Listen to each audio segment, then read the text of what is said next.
Aló, muy buenas tardes con todos. ¿Cómo se encuentran el día de hoy? Buenas Buenas tardes, Juan tardes, Carlos. Hola, bro. ¿Todo Carlos. bien? Buenas Buenas tardes, tardes, Carlos. Buenas tardes, Daniel, Lucía, Alison, Alexis. ¿Qué tal? ¿Cómo van? Está haciendo frío, no sé aquí en Quito, qué tal por ahí donde están, pero hoy ha amanecido como frío, ¿no? Bueno, el día de hoy teníamos programado el examen, ¿no es verdad? Bueno, de hecho era la anterior semana, pero le habíamos dicho que lo íbamos a aplazar para este miércoles, ¿no? Ya. Entonces, vamos a completar la sección de cargas y con eso pues ya serían todos los temas para el ingreso, o mejor dicho, para lo del examen de este miércoles. ¿Listo? Entonces, comencemos con preguntas de pronto, preguntas de lo que han estudiado para el examen, alguna inquietud. ¿Han revisado los ejercicios del libro? ¿Sí? ¿Alguna pregunta, alguna inquietud? Por ahí encontré que alguien me estaba preguntando por correo. ¿Hay alguna inquietud? ¿No? ¿Todo bien? Bueno, listo. Entonces, vamos a terminar con la parte de las cargas que nos hacían falta. Entonces, me confirman cuando puedan ver la tablet, por favor.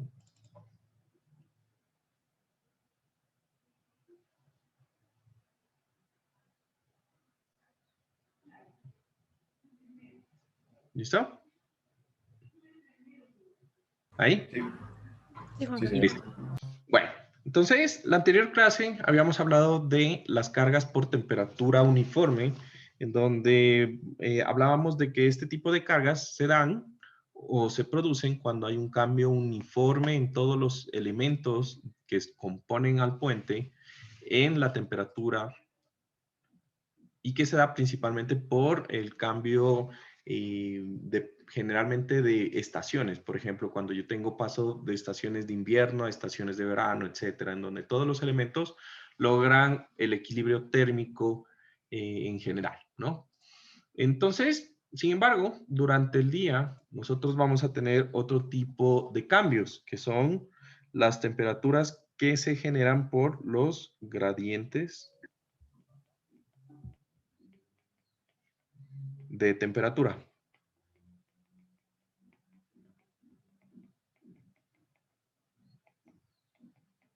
¿Sí? Con el código ASHTO TG. ¿Listo? Entonces, ¿qué es un gradiente? Es una variación, ¿no? Entonces, lo que sucede cuando yo tengo gradientes de temperatura, o mejor dicho, este tipo de carga ocurre, ¿sí? Por una diferencia de la temperatura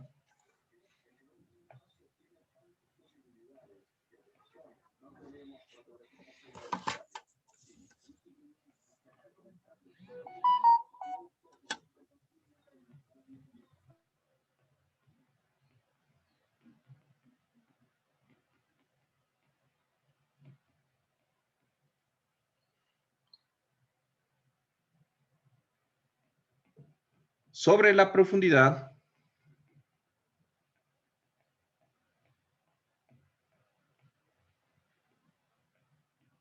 de la estructura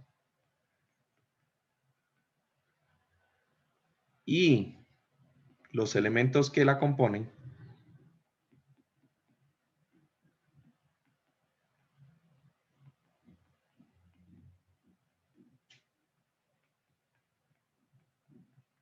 ¿Listo? Y los elementos que la componen. Su efecto inmediato es causar un estado de flexión pura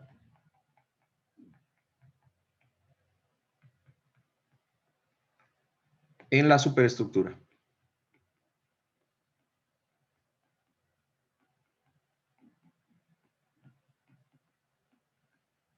¿Listo? Entonces, ¿A qué me refiero? Entonces, hagan de cuenta que ustedes tienen un elemento de un puente, la superestructura de un puente, ¿no? Entonces, la profundidad, más que todo de lo que es la parte de la rodadura, ¿sí? Donde circulan los vehículos y la parte baja de las vigas, ¿sí? Pues generalmente es mucho más de 1 metro y medio, 2 metros para un puente normal, ¿listo? Entonces, si yo dibujara una sección transversal de mi puente, así como nosotros lo hacíamos, por ejemplo, en hormigón, ¿sí? Yo voy a decir que mi puente es un elemento que en su sección transversal, pues tiene un eje neutro. ¿Listo? Voy a asumir que la parte superior, si yo veo este puentecito, voy a asumir que ahí hice un corte, ahí veo el espesor del voladizo y veo la profundidad de la viga. Suponiendo eso. ¿Listo? Entonces yo voy a decir que yo voy a tener aquí un punto A, que es la parte por donde circulan los vehículos, y un punto B, que es la parte inferior de la viga, ¿sí?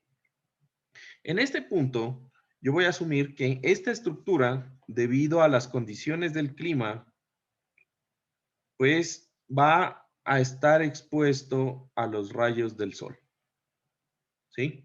Entonces, ¿qué pasa con un elemento que está expuesto a los rayos del sol? Obviamente, va a incrementar su temperatura, ¿no es verdad?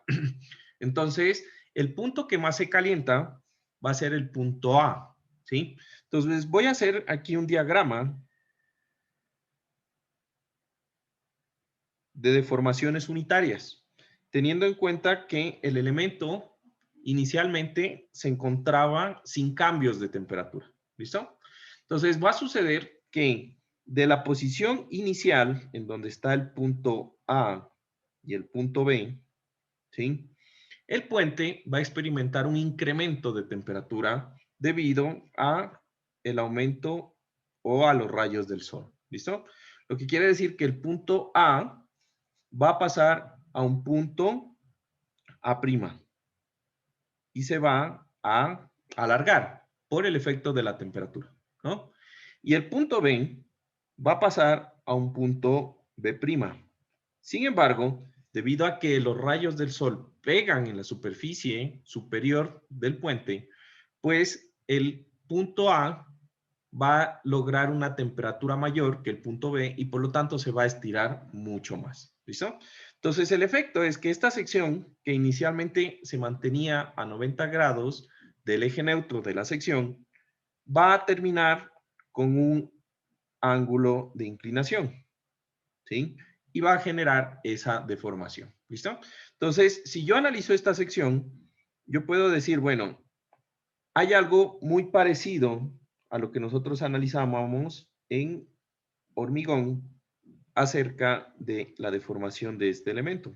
Entonces, yo puedo decir que, bueno, si yo parto desde el eje neutro como la fibra, o yo considero que el eje neutro es la fibra que no ha sufrido, digamos, una deformación relativa, ¿sí? Entonces, mi elemento va a tener lo que se conoce como un ángulo de curvatura. Perdón, que nosotros llamábamos phi en análisis estructural, ¿sí? Esa curvatura, ¿sí? Ustedes recordarán de análisis estructural que existe una relación entre la curvatura que se produce en un elemento, ¿sí? Y el momento que está soportando aquel momento, ¿sí? Entonces nosotros sabemos que el momento sobre E por I es igual a curvatura. ¿Listo? Entonces, esa curvatura, bueno, y aquí, por si acaso, curvatura.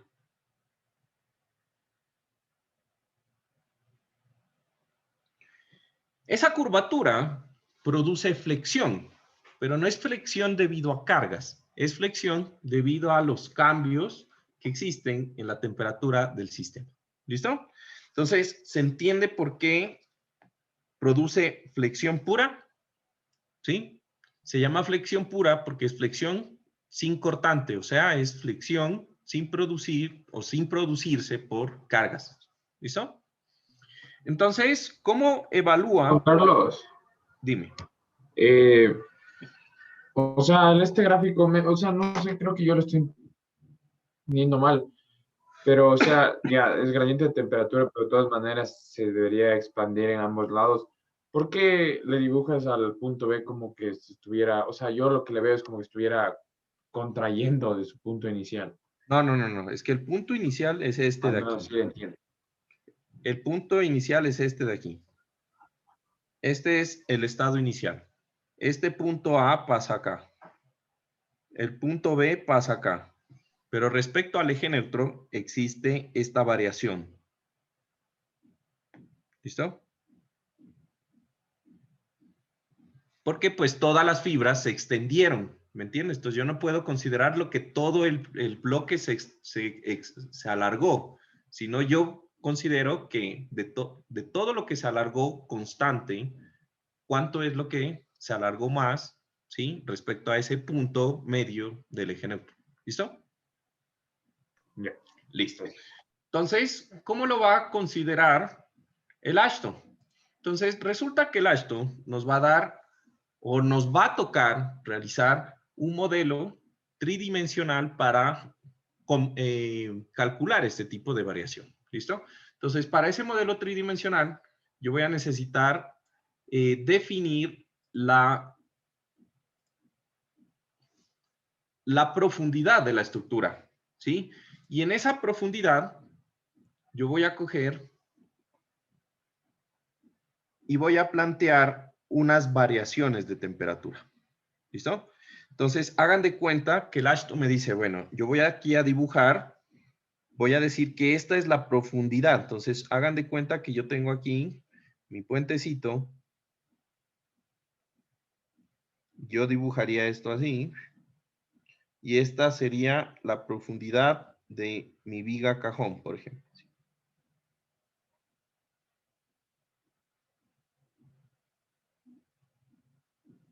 Un pedazo. ¿Se entiende cómo está dibujado ese pedazo?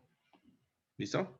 Entonces, este puente o este pedazo, ¿sí? Yo voy a tener aquí lo que sería la profundidad de mi superestructura. ¿Listo? Y en la profundidad y en mi modelo tridimensional, voy a decir que la parte superior, ¿sí? Este punto va a estar sometida a una temperatura T sub 1. Y así, en función de la profundidad, por ejemplo, a 10 centímetros de profundidad, yo voy a tener mi temperatura T sub 2. Y a una profundidad A, voy a pasar a una temperatura igual a 0. Y a una profundidad 20 centímetros antes del borde inferior, voy a tener un incremento de temperatura hasta T sub 3. Esto para o este perfil de temperaturas para elementos de concreto. Y para acero, yo voy a tener el mismo perfil, ¿sí? Solo que después de una temperatura, de una profundidad T, yo voy a tener una temperatura constante. Y ya, porque el acero, pues es un mayor conductor térmico en general, un material. ¿Listo? Entonces, esas temperaturas van a estar definidas en el ASHTO en una tabla, ¿sí? Entonces, aquí está, por ejemplo, la tablita que define el manual de diseño de puentes para lo que serían las temperaturas en función de el tipo de zona en donde estamos y cuánto es el valor de T sub 1, T sub 2, etcétera. ¿Listo?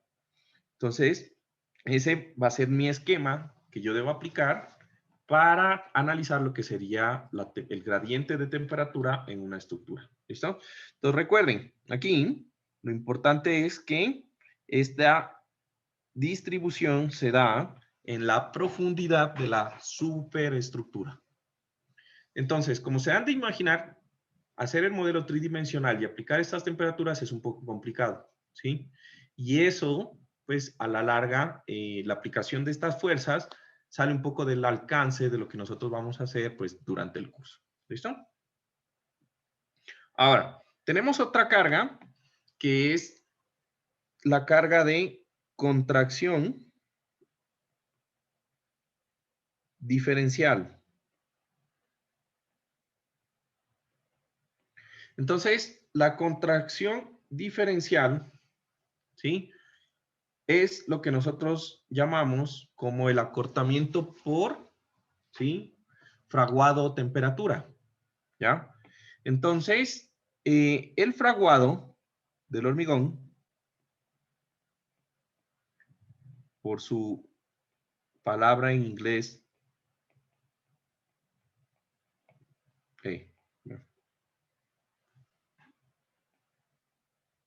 entonces R, ¿sí? Es un fenómeno que se produce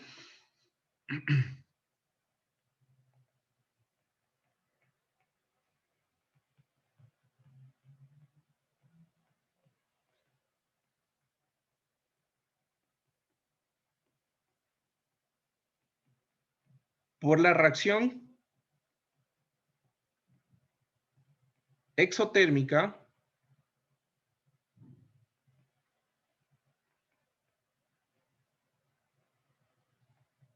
del cemento en contacto con el agua.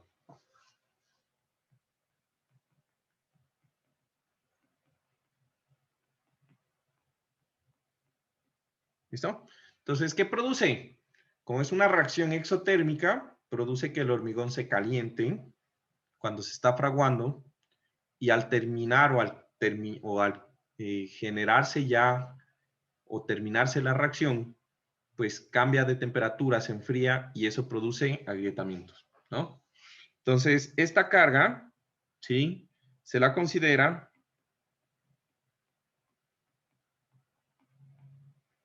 para prevenir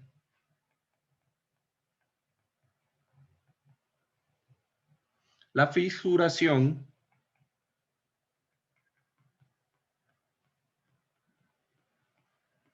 del hormigón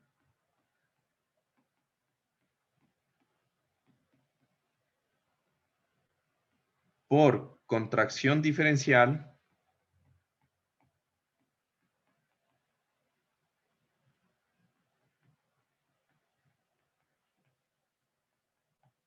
entre.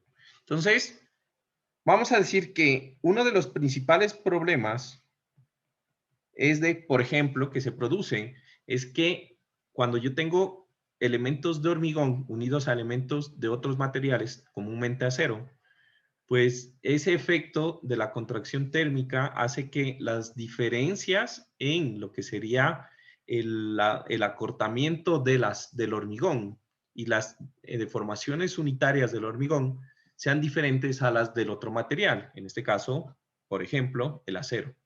Entonces, al existir esas diferencias en el hormigón, pues el hormigón va a tratar de reducirse más en tamaño al enfriarse que lo que le va a permitir el acero. Y va a producir entonces tensión en el hormigón y fisuración. ¿Listo? O también en las diferencias entre hormigones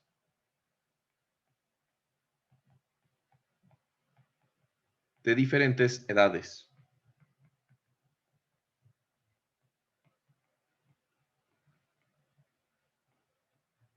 Entonces, ¿a qué se refiere esto? Por ejemplo, debido a que las estructuras de puentes son tan grandes, lo que va a suceder es que al construirse, yo voy a tener que unir hormigón viejo con un hormigón nuevo.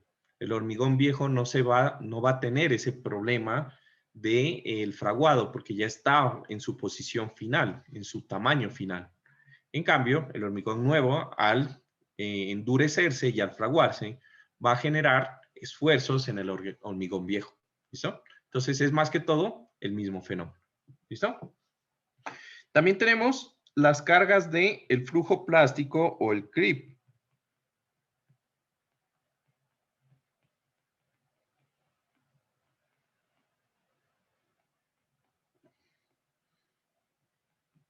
Con su nomenclatura, C sub R, ¿no? Entonces, el creep ¿sí? Es un fenómeno que se produce, ¿sí? En elementos para nosotros como ingenieros civiles, en elementos o en materiales frágiles, por ejemplo, como el hormigón, ¿no? Entonces, el creep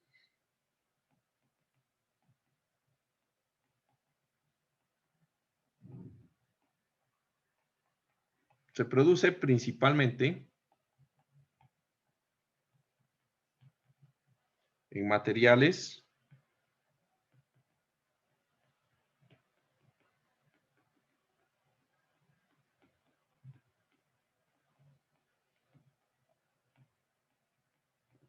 como el hormigón. ¿Listo? Entonces, el efecto del creep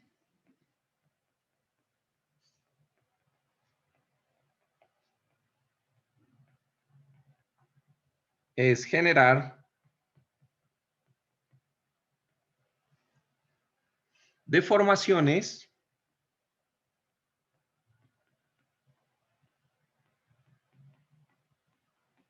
adicionales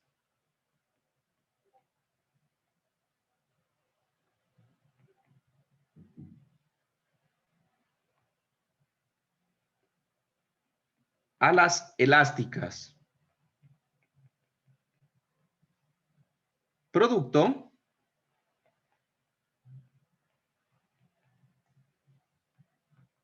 de la carga sostenida en el tiempo, como el peso propio.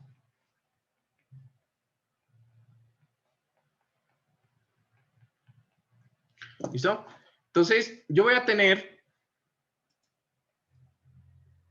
una estructura y, por ejemplo, una estructura de hormigón, una vez que está mantenida o construida, pues nunca deja de soportar el peso propio o el peso de los elementos que están encima de ella, ¿sí? Entonces, eso va a producir un efecto de aumentar lo que serían las deformaciones, ¿listo? Entonces, viéndolo gráficamente, el creep se produce en un periodo de tiempo que no es ni hoy ni mañana, sino que es después de algunos años, ¿sí? Después de algunos años de construido el elemento o la estructura, ¿listo? Entonces, si yo tengo una gráfica de años versus deformación de algún elemento, dígase viga, lo que sea, podríamos decir que yo tengo, por ejemplo, una viga simplemente apoyada que puede ser tranquilamente representada como un puente de losa, puente tipo losa. A este puente tipo losa le aplico la carga que va a ser el peso propio y debido a esa deformación yo voy a tener, una vez que le quito el encofrado y el apuntalamiento, una deformación elástica, ¿sí? Entonces, esa deformación elástica en este gráfico sería en el tiempo o en el año cero, yo voy a tener una deformación elástica. Sin embargo, como el peso nunca se retira, pues lo que va a pasar es que con el tiempo el hormigón se microfisura. Y al haber microfisuración, aumenta la deformación. Entonces, esta deformación adicional, debido al creep, tiene una gráfica. ¿Listo? Entonces, la gráfica es que empieza en el valor de lo que sería la deformación elástica por el peso. Y esto va incrementando hasta un punto en que llega a una asíntota. ¿Listo? Y ya. Entonces, el creep es importante porque si de alguna forma yo quitara el peso propio de la estructura y el peso de los elementos, que eso es imposible, que no va a ocurrir nunca, ¿sí? Lo que yo voy a tener es que la estructura, si yo hipotéticamente hiciera, recuperaría la deformación elástica, o sea, esta misma magnitud, vendría a ser esta misma magnitud, ¿ya? Sin embargo, a lo largo del tiempo permanecería con una deformación producto del CRIP, que es permanente. ¿Listo? Así no salga del rango elástico. Eso se produce por el efecto del CRIP. ¿Se entiende? Juan ¿Listo? Carlos, Dime. y este se da en la superestructura, o sea, no sería solo en los pilares. Se da en cualquier elemento de El, hormigón. En cualquier elemento de hormigón que esté soportando cargas. ujú, ¿Listo? Entonces las columnas se acortan, las vigas se cuelgan, todo. ¿Listo? Y Juan Ya, Carlos, ¿qué dime. puedo esperar de un edificio que tiene más de 40 años? ¿Qué puedes esperar? Que ya Ajá, haya alcanzado el máximo. la deformación por creep. ¿Sí? Como les digo, o sea, la deformación por creep, ¿sí? Se estabiliza después de un tiempo, o sea, se vuelve una asíntota, no crece infinitamente, ¿sí? Y más o menos a los 5 años, ya una estructura ya ha alcanzado prácticamente toda la deformación máxima del creep, ¿sí? Bueno, entonces, como para terminar la idea, ¿sí? El creep, o también ustedes lo van a estudiar o debieron haberlo estudiado en hormigón, también se llama flujo plástico. Ah, no, pues así lo pusimos, ¿no? Flujo plástico creep, sí. El creep se produce por la microfisuración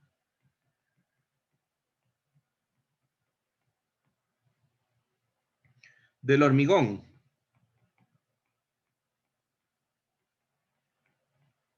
sometido a compresión.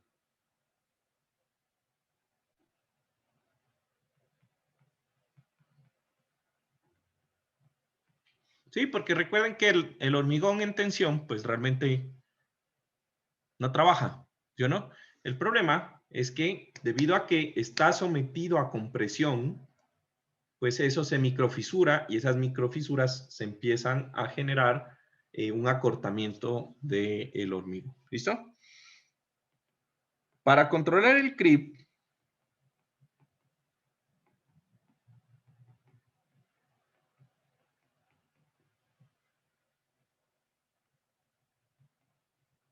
se coloca acero en compresión. Entonces, el acero en compresión que nosotros colocamos en nuestros elementos de viga, ¿sí? Ese tipo de acero me ayuda a mí a disminuir los efectos del creep en nuestras estructuras. ¿Listo? De ahí tenemos otra carga que serían los asentamientos diferenciales.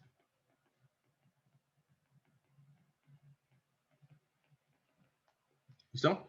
Entonces, los asentamientos diferenciales SE, ¿ya? Se producen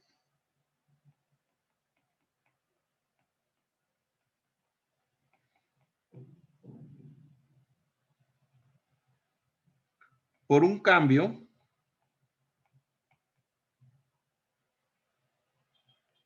en la rigidez del suelo.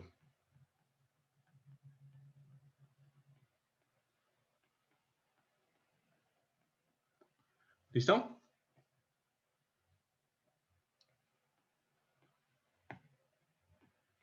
Ocasionando que los apoyos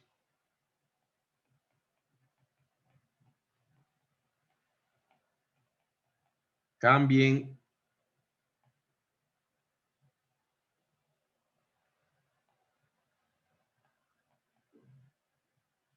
de posición, ¿sí? O de ubicación. Entonces, prácticamente esto se da, ¿sí? en puentes debido a que existe una diferencia en el suelo en el cual se está cimentando el puente. Entonces, generalmente los estribos o las columnas de los puentes, debido a su longitud, pues están separadas unos 50, 100, vimos que en los puentes más grandes casi 1 kilómetro, ¿no? 1,5 kilómetros, cosas así. Entonces, los apoyos no van a quedar en la misma posición y cuando existen materiales muy suaves, como arcillas o ese tipo de materiales, pues estos empiezan a generar consolidación y empiezan a disminuir o asentarse. ¿Listo? Ahora, los asentamientos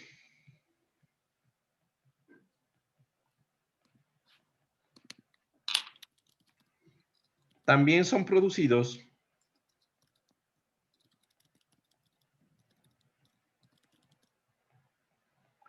por la socavación.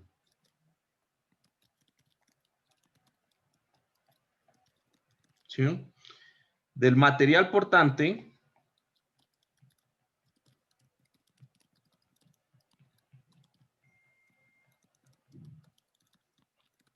en la cimentación.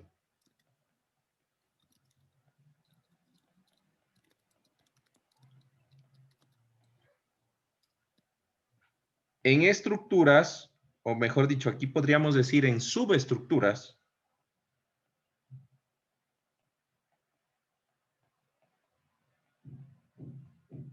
de puentes cerca a cauces de río, brazos de mar,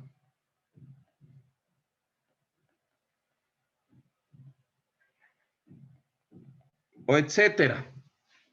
¿Listo? Entonces, ¿a qué se refiere?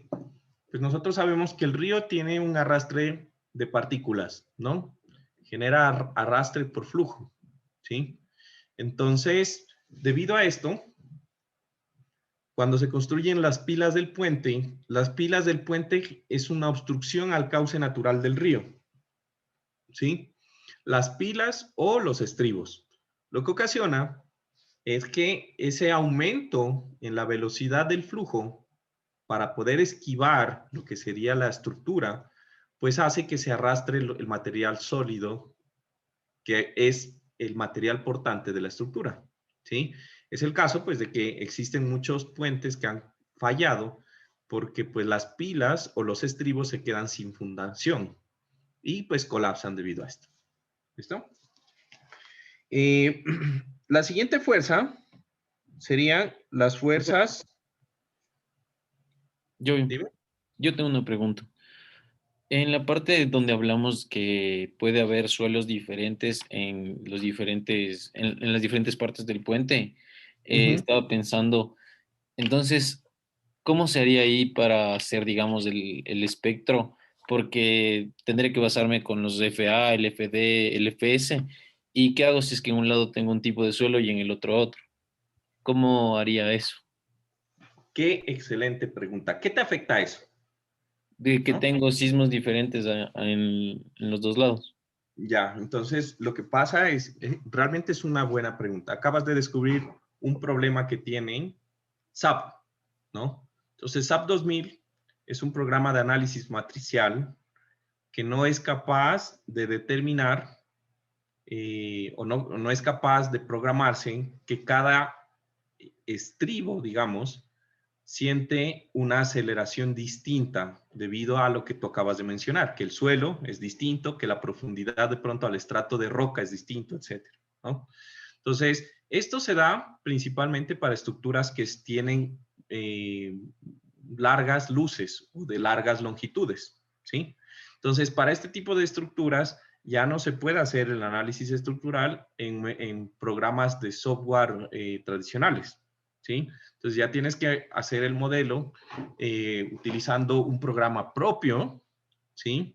En donde tú puedas, mediante análisis matricial, definir qué grados de libertad del puente sienten qué aceleración en el puente, ¿sí? Que eso sí se puede hacer. Entonces, ya te toca empezar a ti a plantear soluciones, ¿sí? Entonces, sí, muy buena pregunta, Ángel. Excelente. Y eso es una limitación de SAP, por ejemplo. No se puede hacer eso. Genial. Muy bien. ¿Listo? Bueno, fuerzas de posttensado. Entonces, yo creo que en este punto, ustedes ya han visto la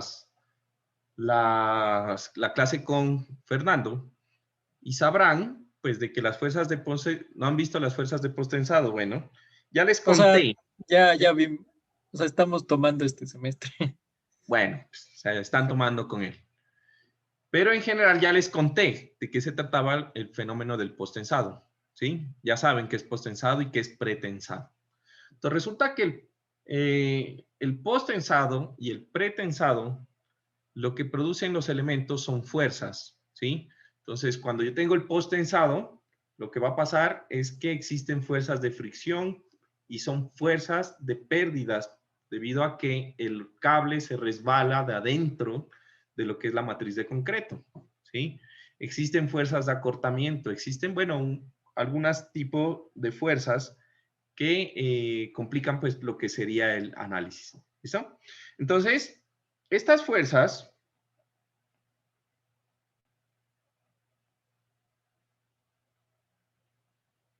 o mejor dicho, las fuerzas de posttensado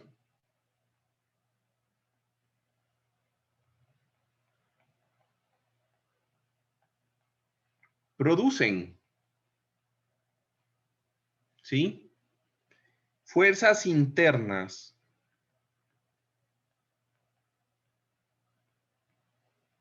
adicionales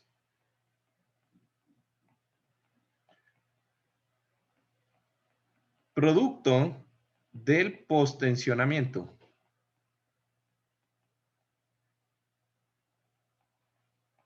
¿Listo? ¿Cómo lo son? Las pérdidas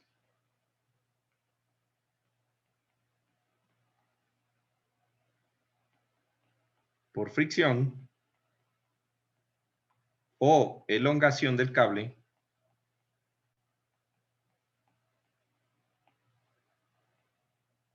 que son pérdidas que yo debo estimar para mirar el porcentaje de efectividad del posttensionamiento, ¿sí?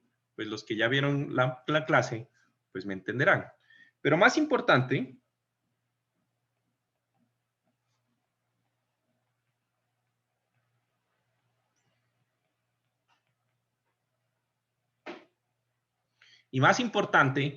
acuérdense que yo quería posttensar mis vigas para producir un momento en mi viga que contrarreste el momento del peso propio de mi elemento.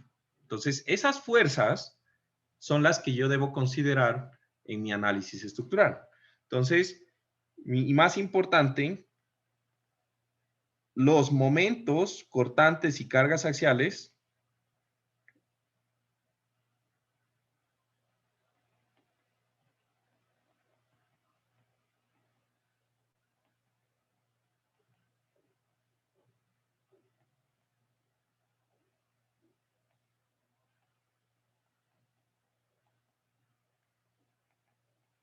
que empleamos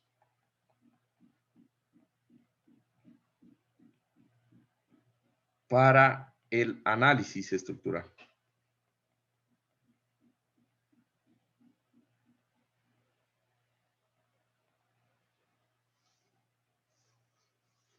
¿Listo?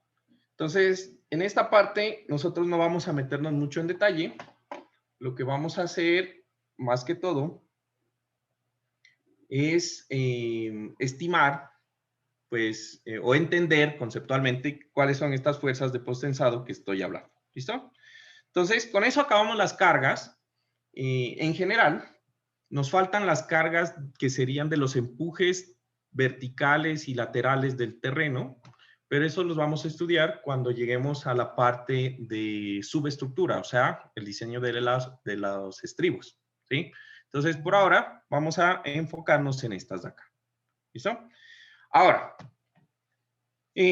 ¿qué vamos a hacer? Ahorita vamos a hablar un poco acerca de las combinaciones de carga y cosas importantes que nos faltaron como trabajar en la anterior semana, pues debido al feriado y toda la cosa, ¿no? Ahí estamos corridos un poco el tiempo.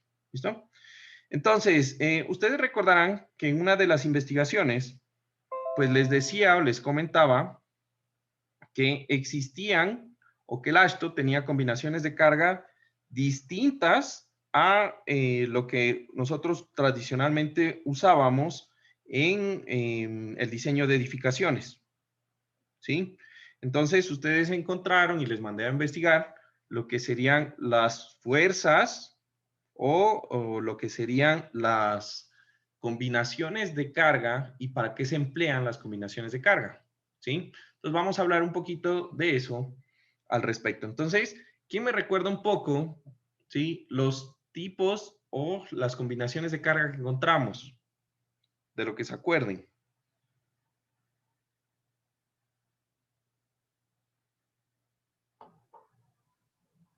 Habían las de servicio, 4 tipos, creo. De servicio, ¿qué más? Muy bien. Resistencia, fatiga, Resistencia, fatiga y fractura y evento extremo. evento extremo. Muy bien. ¿Listo? Entonces, vamos a hablar de los factores de carga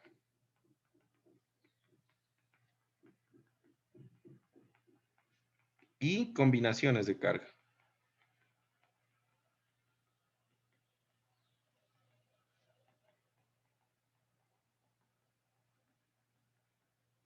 ¿Listo?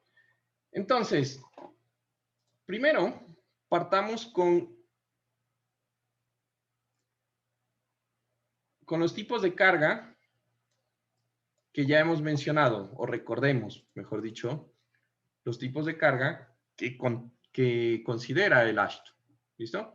Entonces, dentro de los tipos de carga, aquí está la descripción de todos los valores o todos los tipos de carga que considera el ASHTO y de las cuales hemos hablado de la mayoría. ¿Listo? Ahora, cuando nosotros hablamos del diseño del ASHTO, vamos a decir que el diseño de puentes se basa en la metodología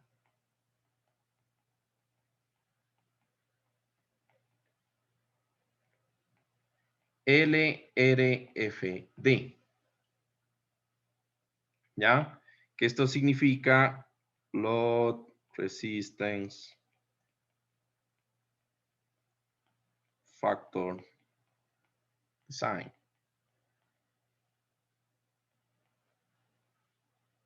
No me acuerdo si es GN. Creo que es así, ¿no? Me parece. Siempre no me acuerdo de eso. ¿Listo? Entonces, en esa metodología, ¿sí? Nosotros vamos a decir que la sumatoria, ¿sí?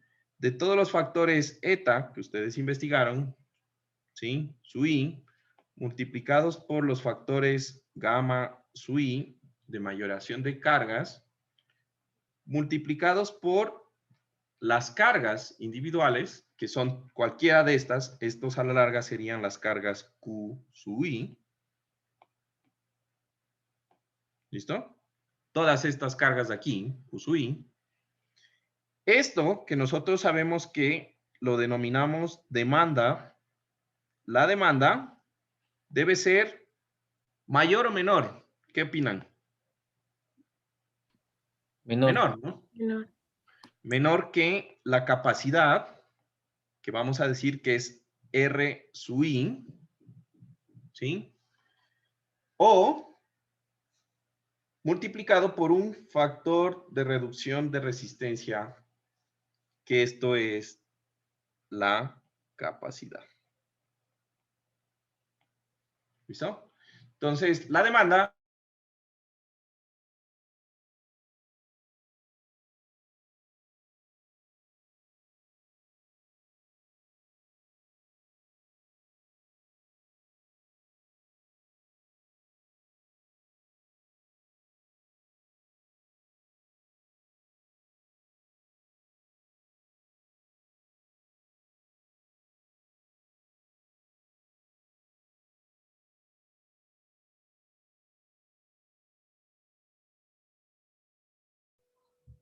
Se colgó la pantalla. Sí.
¿Aló, me escuchan? Sí, profe. Sí. No sé qué pasó, se me desconectó. Bueno, a ver, ¿en qué estábamos? Listo. Entonces, me imagino que no deben estar viendo la tablet, supongo.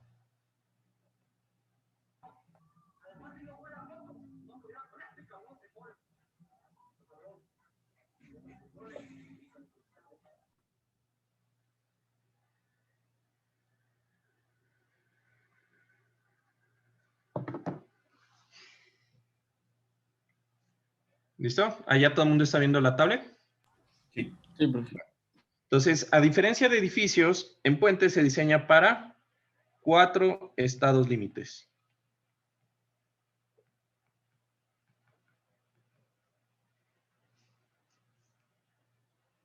¿Sí?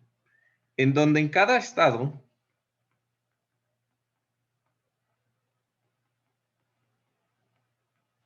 debe verificarse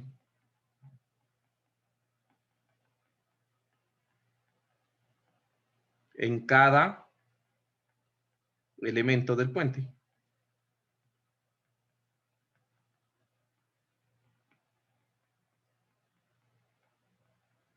¿Listo? Entonces, nosotros vamos a tener los estados límites de resistencia.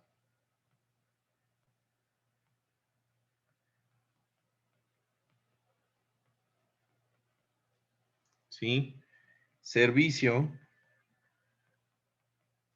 Que esos son los comunes, esos son los que nosotros tenemos en edificaciones, ¿no? Resistencia última, servicio bajo estado de cargas normales.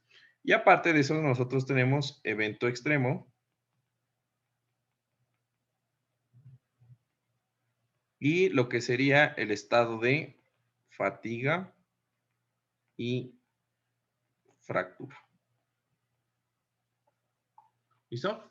Entonces, nosotros vamos a tener aquí, digamos que en la descripción que nosotros tenemos ahí en el libro, encontramos una descripción detallada que es parte de la consulta de lo que serían los estados y las combinaciones, ¿no? Que tenemos para cada uno de los eventos, ¿listo?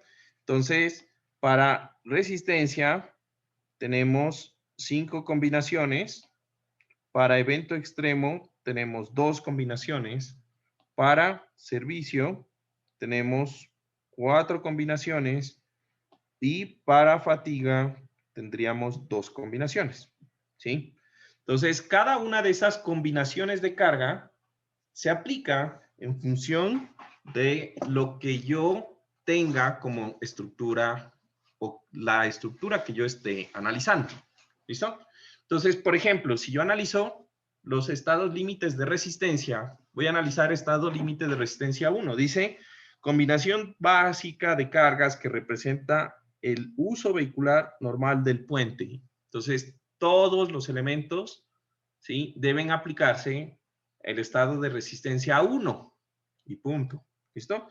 Sin embargo, cuando yo tengo, por ejemplo, el estado límite, estoy chequeando la combinación de carga de resistencia 2, ahí dice específicamente que resistencia 2 se aplica a el uso del puente por parte de vehículos de diseño especiales. Esta parte es importante.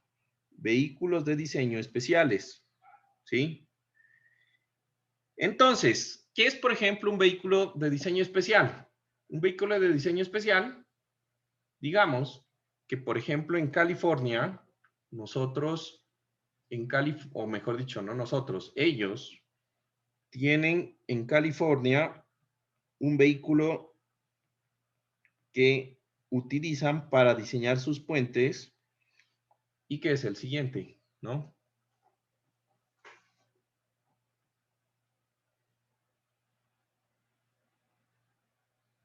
¿Listo?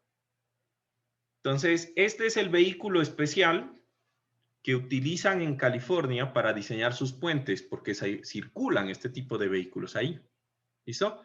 Obviamente y claramente se nota que el vehículo tiene mucho más peso de lo que nosotros tenemos con el camión y el tándem. ¿Estamos de acuerdo? ¿Sí? Y es un vehículo supremamente raro que solamente se utiliza en ciertas partes del mundo. Entonces, aquí en Ecuador, pues yo no voy a necesitar, pues, diseñar para este vehículo del Caltrans o de California. Sin embargo, puede ser que ciertas zonas en el Ecuador tengan vehículos que tengan esa magnitud o que sean diferentes o que salgan del camión estándar normal de 40 toneladas. ¿Listo? Por ejemplo, en Cali, de pronto los que han tenido la oportunidad de ir y conocer Cali, en las afueras, allá hay unos vehículos que transportan caña, que son, pues no son tan grandes, pero digamos que sí son trenes de bastante carga, a los cuales ahí en Cali sí se utiliza en toda la parte del Valle del Cauca, ese vehículo especial para el diseño de lo que serían los puentes y las carreteras como tal. ¿Listo? Entonces, cada una de estas va a tener un uso y una implementación que va a depender de lo que exactamente diga aquí y se especifique aquí en lo que es la descripción. ¿Listo? Entonces, cada una de estas combinaciones o de estos estados límites salen a partir o generan para nosotros, una vez que ya identificamos que la necesidad de emplearlas, pues necesitamos hacer la combinación de carga respectiva para poderlas emplear. ¿Listo? Entonces yo voy a tener aquí, por ejemplo, que existen, y ustedes encontraron, lo que sería la tablita de las combinaciones de carga que yo debo emplear según el ASHTO. ¿Listo? ¿Qué es esta? ¿Todo el mundo la encontró? Seguramente sí. ¿Listo? Y en estas, cada una de estas filas representa para cada una de las combinaciones, pues representa lo que serían los factores de mayoración de cargas que yo debo aplicar, ¿no? Entonces, a manera de ejemplo, digamos que yo voy a utilizar la combinación de resistencia 1 y estoy evaluando solamente las cargas de los componentes de la superestructura, del pavimento en la superestructura y la carga viva y el impacto. Supongamos que solamente voy a utilizar o voy a emplear esas cargas por alguna razón. ¿Listo? Entonces, yo voy a evaluar el momento. Por ejemplo, evalúo el momento.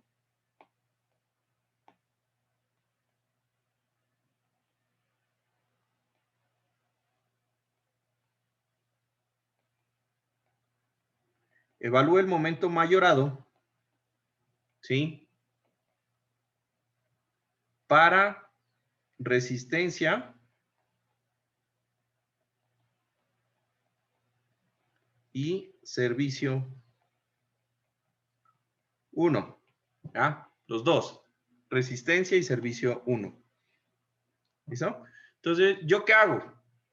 Miro el factor, miro la columna. Entonces, en la primera columna, yo tengo las cargas y voy a decir el momento último mayorado para strength 1 va a ser igual a lo siguiente.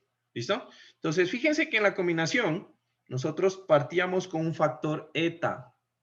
¿Sí? Entonces, yo voy a tener aquí que multiplicar primero por un factor eta. ¿Listo? Que ahorita vamos a hablar un poco acerca de él. Y el factor eta multiplica a. Entonces, el primer grupo va a ser la carga, que en este caso sería el momento de C, el momento que produce la carga de sub C, más el momento que produce la carga de W, y eso multiplicado por el factor de mayoración que está aquí, que en este caso dice que es gamma sub P, ¿no? Más la segunda carga, que sería la carga viva vehicular, más el efecto del impacto, multiplicado por el segundo factor que dice aquí, que sería 1.75. Si solo consideramos esas dos, ¿sí? Pues yo hago la multiplicación de esto y encuentro el momento para servicio 1. El momento último para resistencia. Para servicio 1, ¿cómo me quedaría? El factor eta multiplicado por, y ahora sí, los escucho. ¿Cuánto sería el factor de mayoración de cargas para servicio 1? 1. 1 multiplicado por el momento debido a el peso de los componentes más el momento debido a la carga W más ¿cuánto sería para la carga viva? 1. Más 1 por carga viva más impacto. ¿Listo? Si yo les diera más cargas, pues ven aquí. Si yo les diera, por ejemplo, la fuerza, no sé, la fuerza de el viento en la superestructura, W sub S. Entonces, más el momento que produce el viento en la superestructura multiplicado por un factor de 0.30 para servicio y por 0 para resistencia. ¿Estamos de acuerdo? Porque no hay ese factor en resistencia 1, pero sí hay en servicio. ¿Sí? ¿Se entiende eso? Bueno, ahora, aquí lo importante son dos parámetros, el factor eta y el factor gamma sub P, que ustedes se van a dar cuenta que aparecen aquí unos factores. El factor gamma sub P, y aquí hay otros factores que son el factor gamma sub TG, que era TG, gradiente, acuérdense, de temperatura. Y SE, ¿qué era? Asentamiento. Asentamiento diferencial. ¿Listo? Entonces, esos factores son realmente lo interesante de todo esta parte. ¿Listo? Entonces, vamos a arrancar con el factor. Factor, le voy a escribir eta, porque después me dicen n, y es eta, ¿no? Eta. ¿Listo? Entonces, el factor eta se lo calcula, ¿sí? Se lo calcula, y ahí había un error en lo que hizo la otra vez mi amigo Juan, ¿sí? Que me decía que cogió 1 porque el mínimo era 0.75 y el máximo era 1.25 y cogió 1, ¿no? Entonces vamos a hablar un poco acerca de esto, ¿listo? Entonces el factor eta se lo calcula, no, de hecho no se lo calcula, se lo escogen porque es un valor fijo. O es 0.75 o es 1.25, no es un rango. ¿Listo? Pero bueno, lo entiendo. Tiene sentido que él haya entendido que era un rango, ¿no? ¿Listo? Entonces, se lo escoge.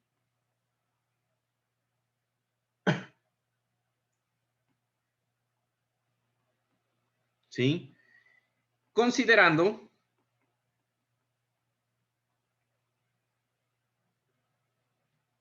el efecto que quiero provocar con las cargas.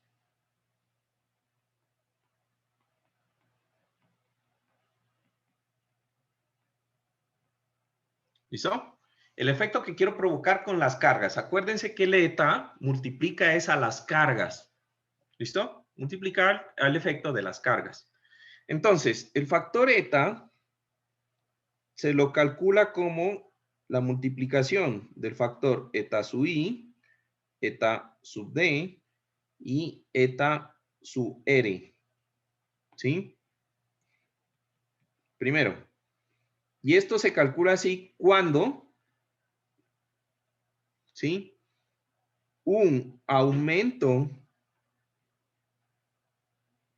de las cargas produce un máximo efecto. ¿Listo? Y el factor eta 2 se calcula como 1 sobre la multiplicación de eta sub i por eta sub d por eta sub r. Entonces, la misma historia. Cuando una disminución de las cargas produce un máximo efecto.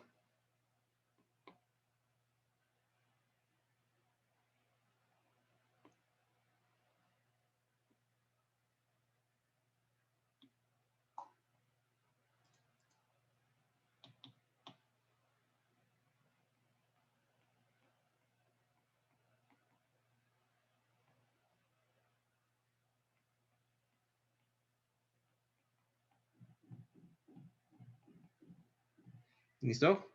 Entonces lo vamos a asociar como un aumento en verde y una disminución en rojo. Ya. Para que nos acordemos. ¿Listo?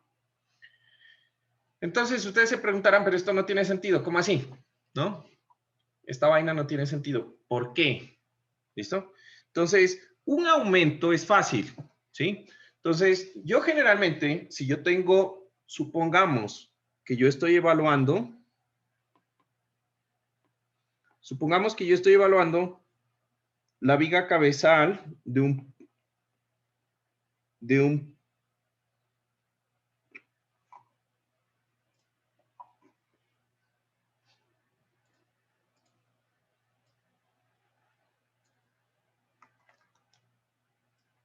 puente. Ya todo el mundo sabe que es digamos que esto es el pórtico que sostiene un puente. ¿Listo? Entonces ahí lo estoy viendo en la sección transversal. De pronto esto es como más para acá. Ahí. Juan Carlos, una Dime. pregunta fuera del tema, que tal vez ya sepamos después, pero justo este elemento, el del soporte del apoyo medio, digamos, ¿puedo yo diseñarle como, o sea, en 2 dimensiones, digamos? O sea, solo como un pórtico plano, al ser así, justamente tener esta forma. O al hacer el análisis estructural, digamos, más bien. Tienes que analizarlo en 2 sentidos. En el sentido transversal, que es este que estás viendo, y en el sentido longitudinal, que es como cuando funciona como en voladizo. Porque fuera del plano eso es un sistema de voladizos. De columnas en voladizo. ¿Listo? Tienes que analizarlo en los 2 sentidos. Bueno, entonces, supongamos que yo estoy diseñando, ¿sí? Esta viga de este pórtico, ¿sí? Y yo quiero calcular el momento máximo en el centro de la luz. No sé, este momento, en ese punto. ¿Listo? Entonces, yo sé por estática y por análisis estructural que si yo hago más grande las cargas vivas que está soportando esa viga y hago más grande las cargas muertas del peso propio de la viga y yo en general aumento las cargas que se están aplicando a la viga, ¿sí? Pues el momento en ese punto va a ser más grande. Eso se entiende, ¿no? Yo creo que no hace falta explicar mucho esa parte, ¿sí o no? Entonces, si yo incremento las cargas, generalmente, pues se producen momentos más grandes, cortantes más grandes, fuerzas axiales más grandes en los elementos. Eso es lo que típicamente nosotros estamos acostumbrados a calcular. ¿Listo? Entonces, ese de pronto no es tanto el problema. El problema de ver es, por ejemplo, cuando yo quiero utilizar el mínimo. O sea, cuando yo digo que una disminución de las cargas producen el peor efecto sobre los elementos. Entonces, hagan de cuenta que yo tengo esta estructura y su peso propio, yo podría asumir tranquilamente que si esta estructura es simétrica, el centro de gravedad de la estructura debería estar más o menos por aquí, de todo el conjunto, y yo podría decir que a grandes rasgos aquí está el peso W de la estructura, que sería el peso de los componentes de la superestructura, ¿no? Entonces hay algo que nosotros necesitamos evaluar en ingeniería que se llama el momento de volcamiento de una estructura. ¿Qué es el momento de volcamiento? Pues prácticamente es, como su nombre lo indica, cuál es el momento que está tratando de que la estructura se voltee y quede pues acostada, ¿sí? Entonces, ¿qué produce el momento de volcamiento? Pues prácticamente produce que, debido a que esto es el sistema, yo voy a tener en cada uno de estos elementos un centro de masa y por carga lateral, que generalmente es el sismo, yo voy a tener en cada uno de estos elementos una fuerza lateral que está empujando a la estructura, ¿sí? Entonces, cuando yo analizo esta estructura, yo puedo decir, bueno, este punto, si yo analizo mi estructura y digo, bueno, yo voy a analizar mi estructura respecto a un punto A, que puede ser cualquier punto, yo sé que respecto a ese punto A, ¿sí? El momento de volcamiento va a ser igual a lo siguiente. Entonces, yo voy a decir que en el sentido horario, ¿sí? Los momentos son positivos y en el sentido antihorario van a ser negativos. Entonces, positivos, yo voy a tener que, supongamos que, bueno, esta es la distancia H2 y que esta es la distancia H1, que todas las columnas son del mismo tamaño, etcétera, etcétera, etcétera. ¿Listo? Entonces, ¿qué produce un momento horario? Las fuerzas que se producen por el sismo, que son laterales. ¿Estamos de acuerdo? Entonces yo tendría que, aquí me falta otra, H3, E3. Entonces yo tendría que H1 multiplicado por la sumatoria de E2 más E3 más E4 más H2 multiplicado por E1, ¿sí?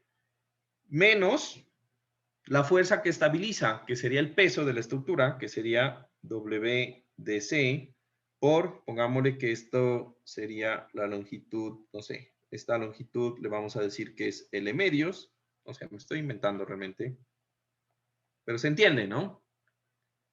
Eso sería la sumatoria de momentos en esa estructura, considerando el sismo y el peso propio de la estructura. ¿Se entiende? Entonces, ¿yo qué quisiera? Que ese valor sea positivo o negativo o cero. ¿Qué quisiera yo desde el punto de vista de estabilidad? sea cero. Eso es cero. Que sea cero, ¿sí o no? Pero entonces fíjense que en este caso, el peso propio de la estructura es un peso o es una carga estabilizante de la estructura. Entre más grande sea el peso propio, y más que todo, este factor que yo multiplico aquí, que le llamé gamma sub P, que multiplica el peso propio, pues entonces yo voy a tener que el momento estabilizante va a ser más grande y por tanto yo voy a tener un momento de vuelco más pequeño. Entonces yo que quisiera disminuir el peso propio a su mínima expresión, de tal forma de que el momento de vuelco sea más grande y a mí me permita determinar que existe un problema en mi estructura. ¿Estamos de acuerdo? ¿Se entiende el concepto? Entonces, en este caso, ¿sí? Yo lo que necesito, para este caso, yo necesito calcular el factor eta para lograr un mínimo, porque un mínimo en las cargas me produce un momento de vuelco más grande. ¿Se entiende? Una reducción en las cargas, ¿sí? Me produce un momento de vuelco más grande. Entonces aquí eta va a ser igual a la multiplicación del inverso de eta sub r, eta sub d y eta sub i. ¿Listo? Otro caso. Todo mundo, bueno, espero que les hayan enseñado a diseñar lo que son muros de contención en cimentaciones. ¿Listo? Entonces, un muro de contención, viéndolo desde esta, así, simplemente, pues yo tengo aquí un muro, ¿sí? Y de un lado del muro yo tengo el terreno natural. Este terreno natural, pues produce una distribución de esfuerzos que nosotros sabemos que es parecida a la distribución de hidráulica, ¿no? Triangular de esfuerzos, ¿sí? Por el peso propio. Supónganse que en puentes, vamos a verlo cuando miremos esta parte de la cimentación, pues yo voy a tener aquí, por ejemplo, que circula un carrito.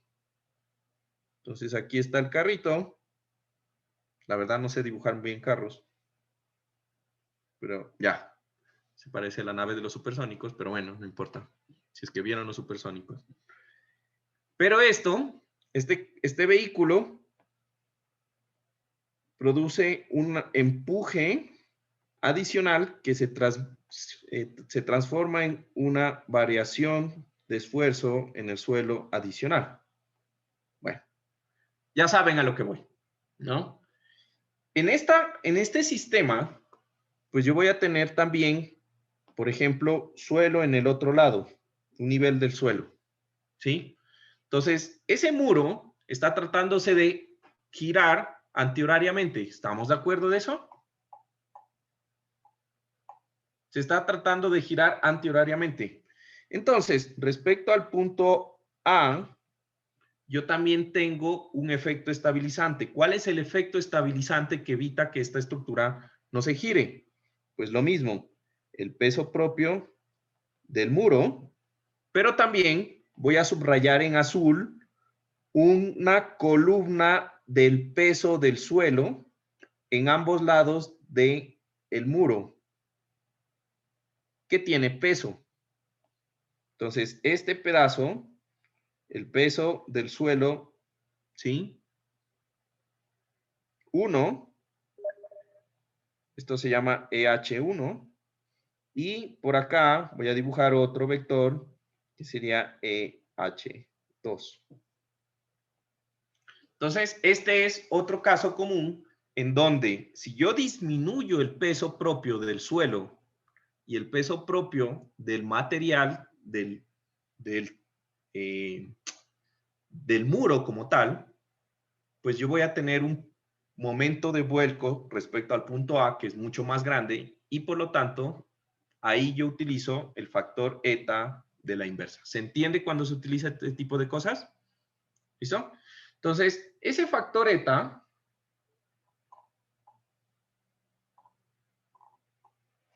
o mejor dicho, ese factor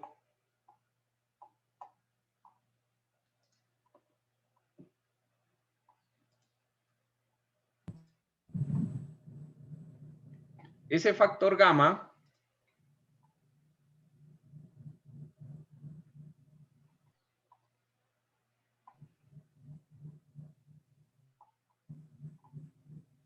o mejor dicho, ese factor eta tiene esas aplicaciones. ¿Listo? Entonces, cuando yo quiero maximizar las cargas, porque el máximo produce un peor efecto, o cuando yo quiero minimizar las cargas, porque el mínimo en las cargas produce un efecto más fuerte.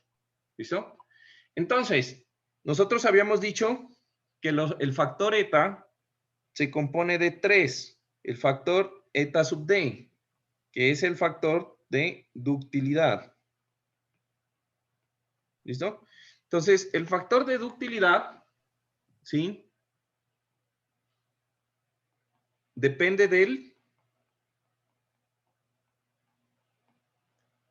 detallamiento estructural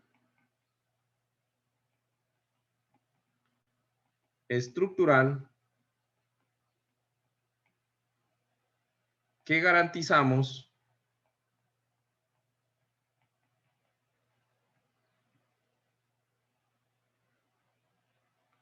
en nuestro diseño.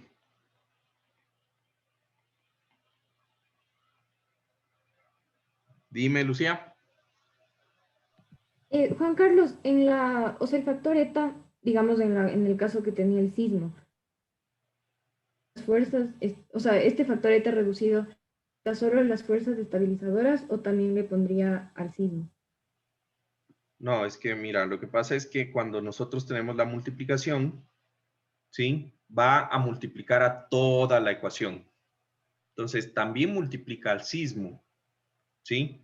Pero fíjate en cuáles yo tengo el efecto del sismo. Esta es la carga del sismo. ¿Sí se está viendo mi tablet, por cierto? Sí.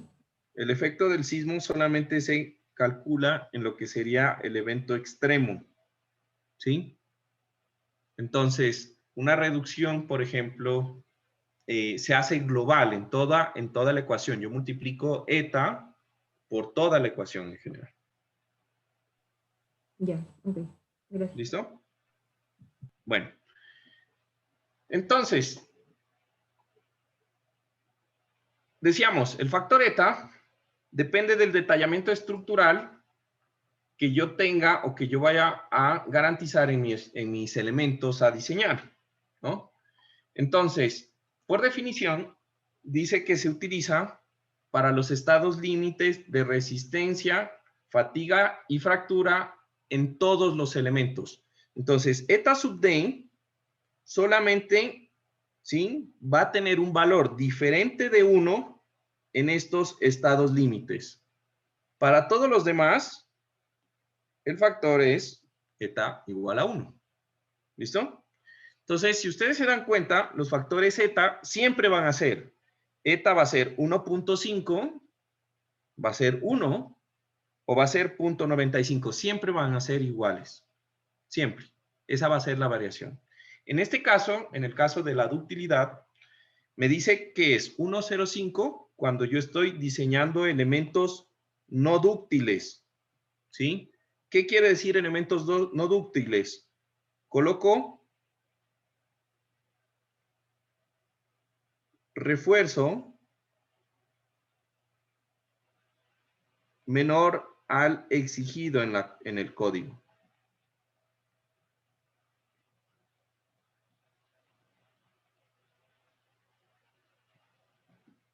¿Sí? Entonces yo cuando coloco menos estribos, por ejemplo, o coloco menos refuerzo de lo que me pide el código, más que todo estribos, digamos. Entonces el elemento es menos dúctil, o ese elemento un elemento no dúctil. ¿Listo? Ahora, es 1 cuando yo cumplo las especificaciones de diseño, o sea, cumplo con los mínimos de la norma.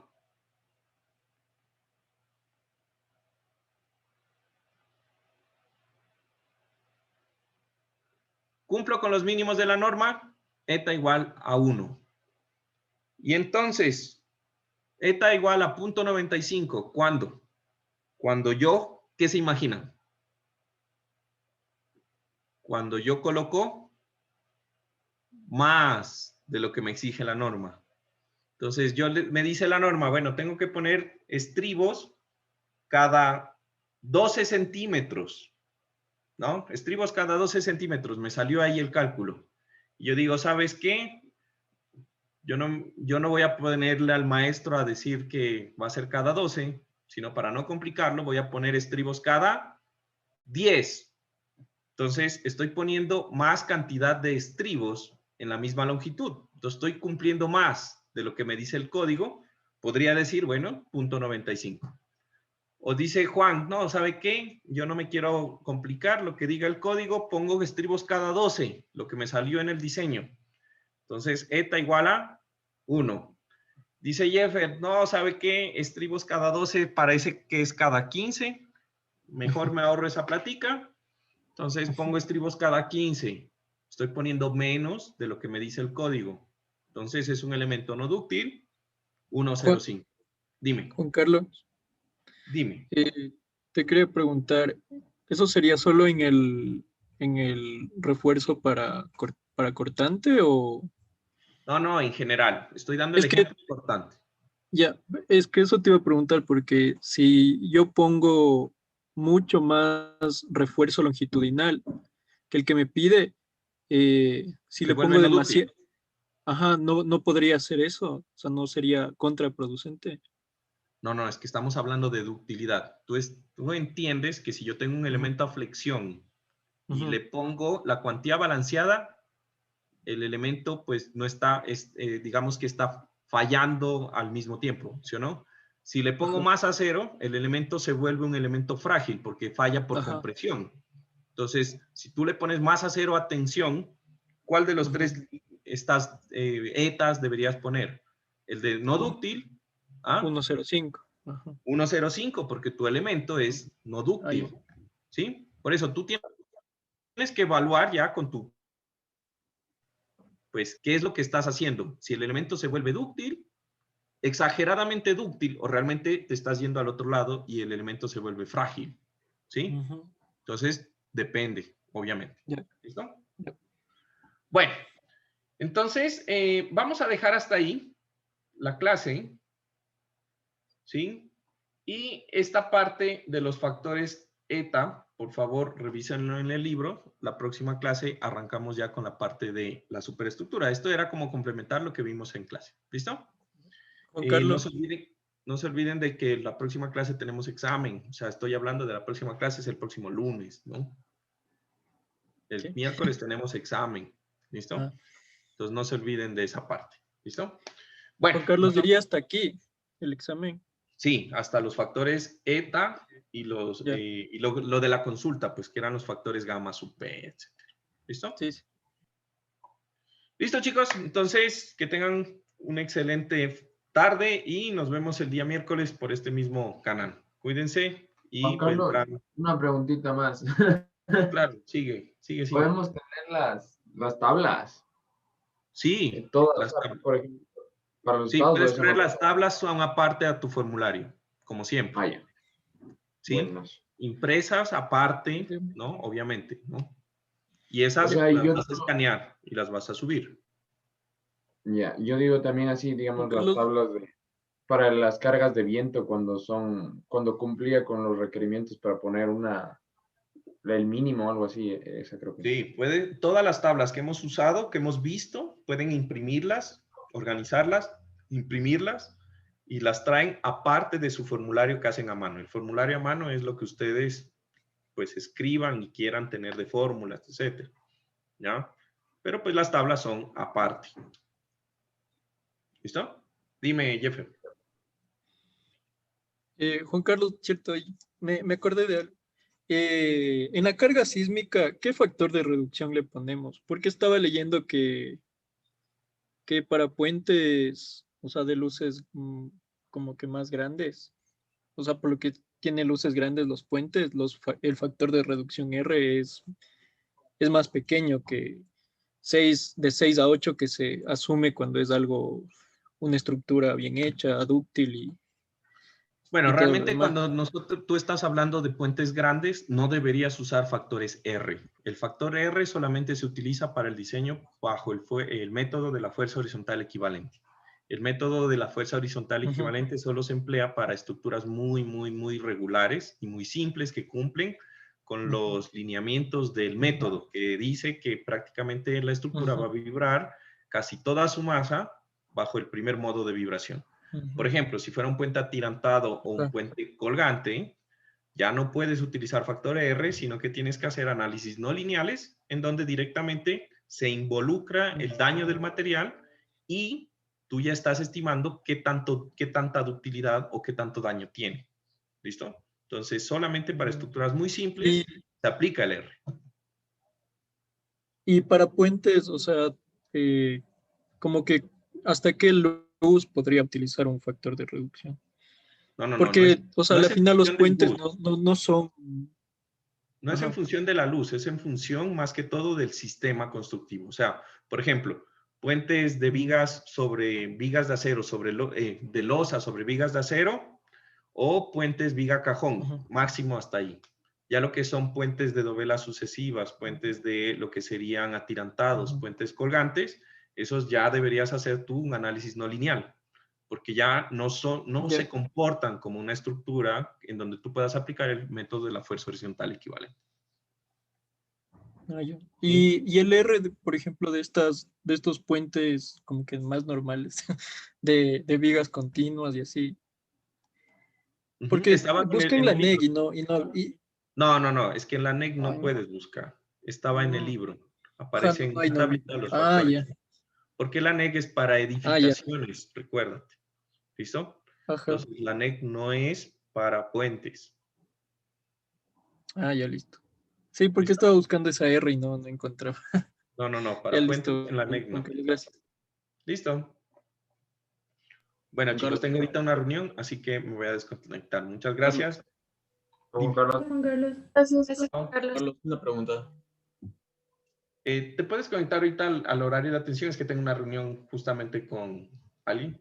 Ok, ya. Está bien. Dale, gracias.